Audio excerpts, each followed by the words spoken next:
Hey gang, coming at you again today with a couple wedding stories. First up, BridemaidZilla ruins a 12-year friendship over a speech. This happened at a wedding I attended, and it's honestly so ridiculous you'd think it happened in a movie. But it was real and cringeworthy, but also hilarious, so I'm sharing it with you all. My friend was getting married to the love of her life, and had one of her best friends be a bridesmaid in the wedding. They had been best friends for 12 years, and both of them were in my friend group, so I've witnessed their relationship up close. The bridesmaid is a girl who we always say lives in her own head with no idea how the real world works. Very spoiled. At 32, she still lived at home and her parents paid all her bills. She then suggested they move out of the house so her and her boyfriend could live together in the nice house. Somehow, they agreed, so they bought themselves a condo and continue to pay for their daughter to live in their house. She is still in school working on a degree that should have taken her 2 years, but she's on year 7 of it, constantly complaining about having group projects that don't go well, but it's always her partner's fault. Common denominator, baby. If every single person you've worked with has issues, it's most likely you're the one that's hard to work with. And knowing her, I can tell you that she is very hard to be around. Backstory aside, she's in the wedding. Leading up to the wedding, you could tell things weren't going well. I walked in on the bridesmaid screaming at the bride about how she was trying to do something nice for the bride. I immediately walked out because it was ugly. Bride insisted she didn't want to talk about the bridesmaid leading up to the wedding, but after the disastrous speech, she let it all out. One of the big issues was the plan to get ready the day of the wedding. The bridesmaids suggested a makeup artist for the bride, who then hired that makeup artist and her assistant to do the bride, mother bride, maid of honor, and 3 bridesmaids the morning of the wedding. Bride said the makeup artist would do her mother, and maid of honor, and the assistant would do the 3 bridesmaids. The bridesmaid then threw a fit because it was her makeup artist, so there was no way the assistant would be doing her. She needed to be done by the main artist, and she should go first. Bride tries to explain that it was the most important to do herself, her mother, and maid of honor. Drama ensues. The bride sits her down and tries to explain that her wedding day is about her. Every other day of their friendship is always about the bridesmaid, so she really needed to let her wedding day be about her. The message didn't really get through. Leading up to the wedding, the bridesmaid was insistent on doing a speech. The groom told the bride multiple times to just say no because he knew it wouldn't go well, but the bride caved because there was no saying no to the bridesmaid. Smart man he is. Speech time comes along, and it was a train wreck. The bridesmaid leads off with how they've been friends for 12 years, but it would have been longer. She had wanted to be friends with the bride long before that, but the bride was mean to her and would make fun of her with her other friends.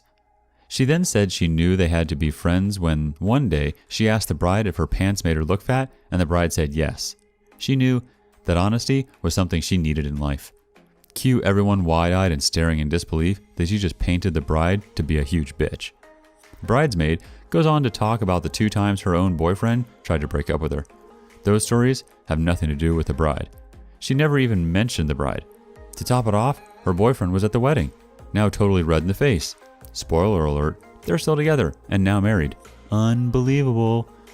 The speech wrapped up with a well wish to the couple. She never turned any of her stories around to say anything nice about the bride, just shat on her in the first story and then talked about herself for the rest. Our entire table was sitting there in shock, trying to discreetly yell at her to stop talking and to sit down. It was hilarious but painful to watch. The next day, their friendship ended. Not because of the awful speech, and not because the bride was hurt by the speech and her behavior leading up to the wedding, but because the bridesmaid was upset that the bride didn't like the speech. She genuinely thought she made a good, thoughtful speech, and the bride should have loved it. The bride told her honestly that it was rude and in poor taste, and it was all about the bridesmaid. I guess she didn't appreciate her honesty after all because the bridesmaid couldn't forgive her for not liking the speech, and that was the end of their friendship. This whole story reminded me a bit of that Black Mirror episode of those frenemies with the girl going to the wedding and needed to have an online qualification, etc., etc. Season 3, I think it was. I don't know. I digress. For real though, she sounds like a train wreck of a person. Hard to imagine having a friendship with someone like that. I really hope that nobody has to experience an awful speech like this in person during their wedding. This next story gets intense, so make sure to stick around to the end for the update. Alright, let's get into it. User Bow Down Please asks, am I the asshole for being upset with my $150 engagement ring? My fiance is quite well off. and while I don't make as much as him, I certainly would not be struggling on my own. He rotates between a few very expensive watches that he wears to work, and while we have a good grasp on financial literacy, we aren't shy about spending for the important parts of life. We openly share finances, so I know he isn't secretly in debt or any such nonsense. The ring is nice and understated, but more of a nice stacker than an engagement ring to show off. The stone, which I'm doubtful is being a diamond, is quite small. It's not an heirloom. When friends or family get engaged, there's always the excitement in sharing the news, and inevitably someone will ask to see the ring, and then everyone coos over it, and it's a good time. When I showed mine, the mood got awkward, and they feigned excitement just long enough until it was okay to change the topic. This is not a knock on them, they're just terrible liars. I would like to make clear that I am not expecting a 3-month salary ring or an over-the-top wedding. However, this is a piece I will be wearing daily for decades, and is largely considered a symbol of his love. I know not all feel this way, but we do, or at least I thought we did. But I really don't think I'm out of line for thinking of it as a long-term investment piece, given the amount of wear it will see and the sentimentality behind it. Surely it's worth more than a gaming console. Am I the asshole here? Edit. I'm getting a lot of the same questions, so I thought I would put the answers here. We had briefly talked about overall style, and he has access to my jewelry box to know the stuff I typically wear. As the price of the ring wasn't very important to me, the budget for it was never really discussed, which I see as a mistake now, but I didn't realize this could be a problem. Price is not important so much as I don't care if he spent $1,000 or $100,000 on it, but this ring looks cheap. It is not quality craftsmanship. The dampened excitement of showing off my ring was only a part of my post. The rest being that his drastic lowball on a piece I will be wearing every day for the rest of my life doesn't seem like the symbol of love one traditionally associates with engagement and wedding pieces. It's about having a very wealthy fiancé that invests more into the latest gaming console than he does a lifelong symbol of our love. To you, a ring might be just a ring, but unless otherwise discussed, it would be silly to assume it to be a throwaway item. In my culture, as well, the engagement ring is paired with their wedding band, not replaced. We share our finances, and I saw the charge on the bank statement. If he paid in cash as well, then he overpaid.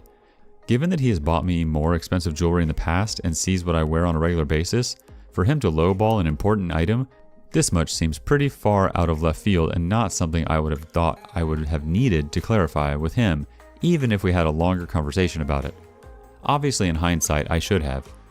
I think I'm more hurt with what it says to give your fiancé such a low-priced ring when money clearly isn't the issue than the fact that the ring itself was low budget. If we were worse off and $150 took an effort to save for, I would be over the moon at what he got me and shoving it in everyone's face. However, this is not remotely the case. He has gifted some diamond studs and other fine jewelry before and will splurge a bit if it's something for the both of us. For example, a surprise getaway weekend for the holiday. He doesn't throw his money around needlessly, but he isn't stingy. To be blunt, it's a cheap ring. In look and cost.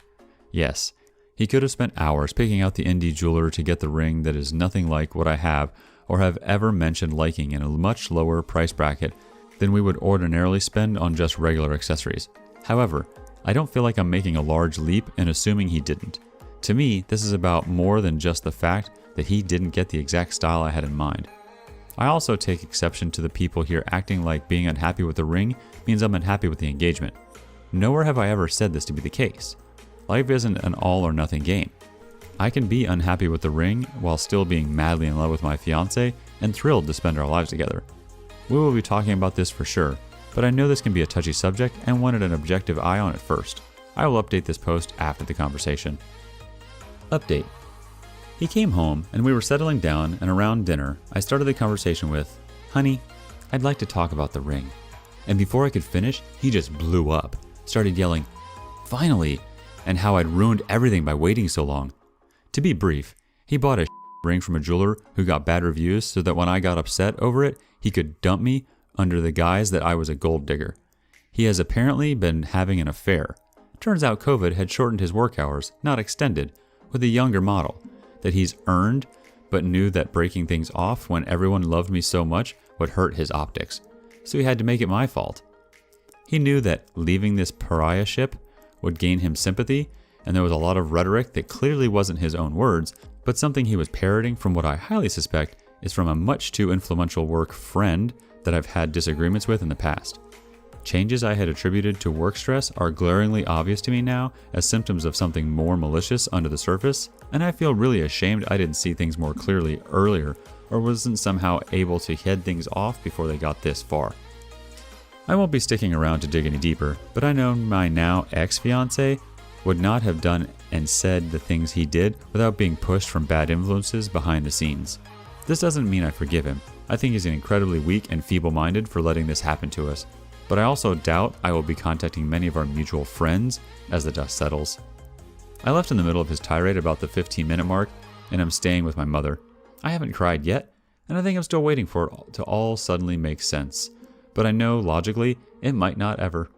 Thank you to everyone who responded to my post and offered your thoughts. I don't think anyone could have predicted what was going to happen from the information I gave, and now I'm off to r/like us and r/ibleach, until the waterworks decide to flow and I can have a good cry over it all. On the plus side, if there is one, is that I don't have to wear the hideous ring anymore. I have to admit, OP, I seriously was not expecting that ending at all when I first started reading your story. I can't believe that this guy went through the trouble to elaborately first get your hopes up about marriage and then use it as a tool to uphold his social standing among family and friends by framing you as a gold digger. In my opinion, what he did was despicable, especially considering that he was cheating the whole time and now trying to get everyone to side with him.